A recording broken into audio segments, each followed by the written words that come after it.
ভাগ্যের চাকা ঘোরাতে এবং সৌভাগ্য বৃদ্ধি করতে ভাদ্র মাসে যে কোনো বৃহস্পতিবার করুন এই কাজগুলি। এবং তার সাথে সাথে রয়েছে আজকের পর্বে ভাদ্র মাসে লক্ষ্মী দেবীর পাঁচালী ও ব্রতকথা। নমস্কার বন্ধুরা, আমি কুহেলি রাম চ্যানেলে আরেকটি নতুন পর্বে আপনাদের সবাইকে জানাই অনেক অনেক স্বাগত। আশা করি আপনারা সকলে ভালো আছেন, সুস্থ আছেন। আমার যে সকল নতুন বন্ধুরা আমার চ্যানেলটি ভিজিট করছেন তাদের কাছে আমার একান্ত অনুরোধ, প্লিজ আমার চ্যানেলটি সাবস্ক্রাইব করে পাশে থাকা নোটিফিকেশান অল করে দেবেন। তাহলে আমি যখনই কোনো নতুন ভিডিও দেব সর্বপ্রথম নোটিফিকেশান আপনাদের কাছে পৌঁছে যাবে। তাহলে শুরু করছি আজকের পর্ব। ভাদ্র অত্যন্ত পবিত্র একটি মাস। ভাদ্রকে আমরা লক্ষ্মী মাস বলেও জানি। বাংলা মাস অনুযায়ী ভাদ্র বছরের পঞ্চম মাস। এই মাসে লক্ষ্মী পুজো ছাড়াও আরও নানান রকমের পূজা হয়ে থাকে।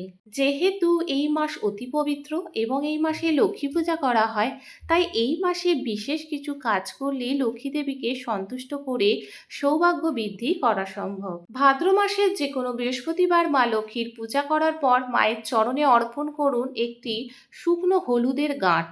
তারপর পূজা হয়ে গেলে পরের দিন সেই হলুদের গাঁটটি টাকা রাখার জায়গায় রেখে দিন। যারা ব্যবসা উন্নতি করতে চান তারা হলুদের গাঁটটি ক্যাশ বাক্সে রেখে দিন। ভাদ্র মাসে বাড়ির মহিলাদের হাতে তুলে দিন 1 টাকার একটা কয়েন, লাল বা হলুদ রঙের বস্ত্র, হলুদের টুকরো আর একটা কড়ি। এই কাজটি বাড়ির যে কোনো সদস্য করতে পারেন, তবে অবশ্যই এই কাজটি বৃহস্পতিবার করতে হবে। ভাদ্র মাসের যে কোনো বৃহস্পতিবার পূজা করার সময় মা লক্ষ্মীর চরণে রাখুন 1 টাকার কয়েন, একটা কড়ি ও হলুদের টুকরো। পূজা সমাপ্ত হওয়ার পর বা সন্ধ্যা দেওয়ার পর এই তিনটি জিনিস তুলসী তলায় রেখে দিন এবং একটি ঘিয়ের প্রদীপ জ্বালুন। এতে সৌভাগ্য বৃদ্ধি পাবে। ভাদ্র মাসে বাড়ির মহিলাদের বাড়ি ছেড়ে অন্যত্র চলে যেতে নেই। যদিও বা বিশেষ কোনো কারণে কোথাও যেতে হয়, তবে অবশ্যই ভাদ্র মাস শেষ হয়ে যাওয়ার আগে ফিরে আসতে হয়। এবছর 2024 সালে লক্ষ্মী পুজোর তারিখ পড়েছে ভাদ্র মাসে 19শে ভাদ্র, যা 5ই সেপ্টেম্বর, এবং 26শে ভাদ্র রিক্তদোষ 12ই সেপ্টেম্বর। দেবী লক্ষ্মীর পূজার পাঁচালী প্রত্যেক মাসে রয়েছে আলাদা আলাদা। আজকে আমরা ভাদ্র মাসে লক্ষ্মী দেবীর পাঁচালী শুনে নেব। আসুন শুনে নেওয়া যাক ভাদ্র মাসে লক্ষ্মী পুজোর ব্রতকথা। পেঁচাপেচির উপাখ্যান। জয় শ্রী শ্রী লক্ষ্মী দেবীর জয়। বঙ্গদেশে ছিল এক বিধবা রমণী, অতি দুঃখে কাল কাটে দিবস যামিনী। একমাত্র পুত্রধন গুণসিন্ধু হয়, শান্তশিষ্ট পুত্র তার সর্বজনে কয়। বাটি হতে কিছু দূরে বটবৃক্ষ তলে, সঙ্গী লয়ে গুণসিন্ধু শ্বেতা সবে খেলে। একদিন গুণসিন্ধু দেখিল তথায়, তাহার সঙ্গীরা সব ক্ষীর কিনে খায়। বাড়ি আসি গুণসিন্ধু কহিল মাতায়, আমার সাথীরা সবে ক্ষীর কিনে খায়। বড় কষ্টে 5 কড়া করি মাতা দিল, গুণসিন্ধু ক্ষীর কিনি বৃক্ষতলে গেল। বৃক্ষের কোটরে ছিল পেঁচা শাবকগণ, হঠাৎ তাহারা সবে করয় ক্রন্দন। পেচক ক্রন্দন শিশু শুনিবারে পায়, বুঝিল কাঁদিছে তাহা পেটের জ্বালায়। পেচকগণের কাছে তখনই সে যায়, অল্প অল্প ক্ষীর লয়ে তাদের খাওয়ায়। অবশিষ্ট ক্ষীর যাহা ভাণ্ডেতে রহিল, নামি আসি বৃক্ষতলে আপনি খাইল। ক্ষণ পরে পেঁচাপেচি কটরেতে আসে, কলরবে মত্ত কেন শিশুরে জিজ্ঞাসে। পিতা মাতা বচনেতে বৎসগণ কয়ে, নিম্নেতে চাহিয়া দেখো বসিকে বারয়।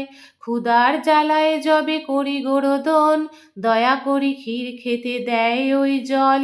পেঁচাপেচি শাবকের শুনিয়া বচন, সত্বর বৈকুণ্ঠপুরে করিল গমন।